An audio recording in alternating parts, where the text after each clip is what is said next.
I'm your host, Dr. Joe Dispenza. Let's begin.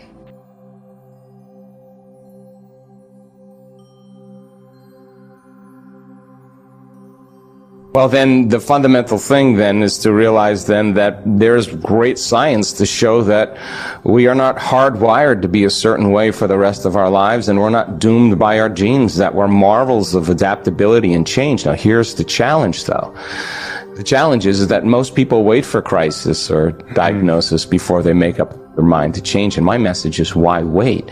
So then if your personality creates your personal reality and you become conscious that in lack or in separation, the game to play when you're living in three-dimensional reality is that you have to do something to get what you want. So then you have the thought of wanting something, right? You want a new career, you want to succeed in something, you want a new relationship, you want to heal.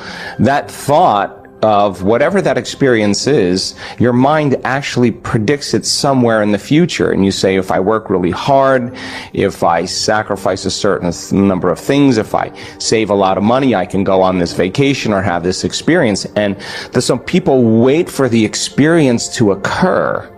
And when the experience occurs, the payoff is the emotion in three-dimensional reality. But the distance between the thought of what you want and the experience of having it, between cause and effect, between one point of consciousness, I'm conscious that I'm competitive, and another point of consciousness, can I change that? It's called time. So everything in three-dimensional reality takes time, and we experience separation until the event happens, and then we feel the emotion. Well, that's great. But the fundamental quality of a person's personality who's competitive, once they have that experience, then they're going to compete for the next thing they want. And there's nothing wrong with that, because when we're matter trying to change matter, of course we're going to use the principles. We're going to control, we're going to predict, we're going to compete, we're going to fight for, we're going to work harder, we're going to manipulate, we're going to do anything we can to produce an outcome. And when we have the experience then produces the emotion. Well, the question is then people become so reliant on the experience to change their emotional state. They need something outside of them to change their internal state. And so if I said to somebody, hey, why are you so unhappy today? They would say, I'm unhappy because of that person or that circumstance. Yeah. And what that really means is that that person or that circumstance is actually controlling the way you feel and the way you think. And anything that controls the way we feel and the way we think, we're victims to that circumstance. In other words, we're victims to our environment, and our response to the environment actually weakens the organism. It actually takes the body's vital life force and turns it into emergency. And you tap those resources. Okay. So then that's cause and effect. You're waiting for something, you create something, and we're in the plane of doing it. You master some skills, you get educated, you make the right choices, you get the right counseling or the right advice, and you could actually succeed in this world. Well, that's great, but the time between you getting it and the thought of it is a lot of separation, right? And so what if, like you said, okay, what would a new personality who's not competitive live like? How would I have to think? How would a person who's no longer competitive have to think? And you start thinking about how to think. And the act of actually with intention or attention actually begins to install new circuitry in your brain, new hardware. Keep doing it, and it becomes like a software program. That becomes the new voice in your head that says, ease up, there's another way to do it. And then if you said, how am I going to be in my life when I open my eyes? How am I going to live today, one day, one lifetime, as if I wasn't competitive? Okay, well, I may have to read a little bit and learn a little about how to do that, but I can find somebody that did that. Obviously, someone has.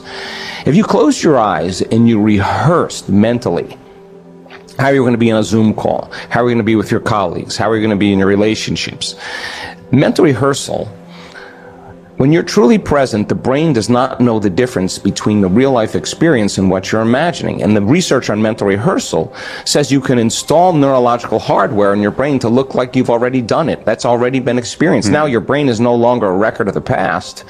Now it's a map to the future. Keep priming the brain with those instructions, and the hardware will become a software program. Now you'll start behaving that way. Now here's the hard part, which you accomplished.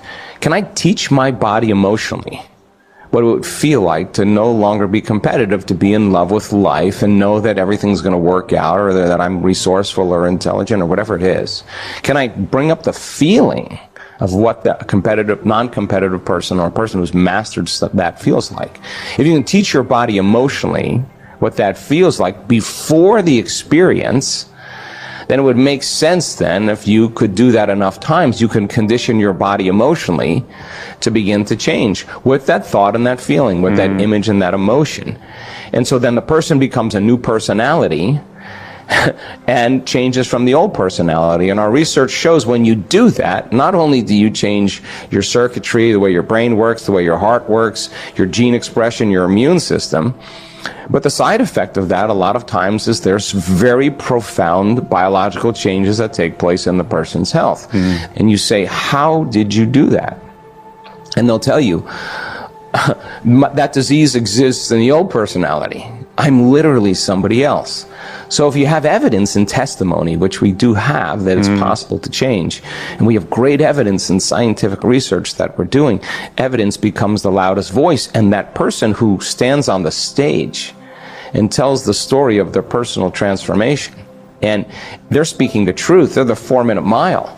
And that's a new level of consciousness that says, I don't need anything outside of me to change my internal state. I could actually self-regulate and change my internal state. And the more I understand what I'm doing based on the model of science and why I'm doing it, made simply, then the how gets easier, because you assign meaning to it. And when you assign meaning to it, you switch on that prefrontal cortex and it will find value in the act. If you don't know what you're doing and why you're doing it, it's left to conjecture, to superstition, to dogma. And so then lighting a match in a dark place and taking a look at what aspect of yourself, if you want to be happy, then the first thing you have to do is stop being unhappy. You got to become conscious of those thoughts that make you feel bad, and the memories that go along with it, and the emotions of that, and disentangling from that program takes a lot of energy and a lot of awareness. Chronic diseases require a lifestyle change, and change is an interesting concept. So the hardest part about change is not making the same choice as you did the day before. And the moment you decide to make a different choice, get ready, because you're going to feel uncomfortable. It's going to feel unfamiliar. There's going to be some uncertainty. You're not going to be in the known. You're stepping out into the unknown. You're doing something differently. And the body, which has been conditioned to be the mind, the servant is now the master. So the body loves the familiar known. It loves the same suffering. It loves the same pain. It loves the same unworthiness. It's been conditioned that way for years on end. It really is running the show. So the moment you step out into the unknown, the body goes, wait a second, I'd rather feel guilty than this feeling of the unknown, because I can't predict my future. So the body starts influencing the mind, and we start to hear this chatter in our head that says, well, I can start tomorrow, tomorrow's a better day. You really don't feel like it today. Why don't you just have one piece of cake? You're a loser. It's your parents' fault. It's your ex's fault. It's your culture's fault, whatever it is. And if we accept, believe, and surrender to that thought as if it's the truth, that's an old circuit in the brain. That thought will lead to the same choice, which will lead to the same behavior, which will create the same experience, which will produce the same feeling or emotion. The person says, well, this feels right to me. No, that feels familiar.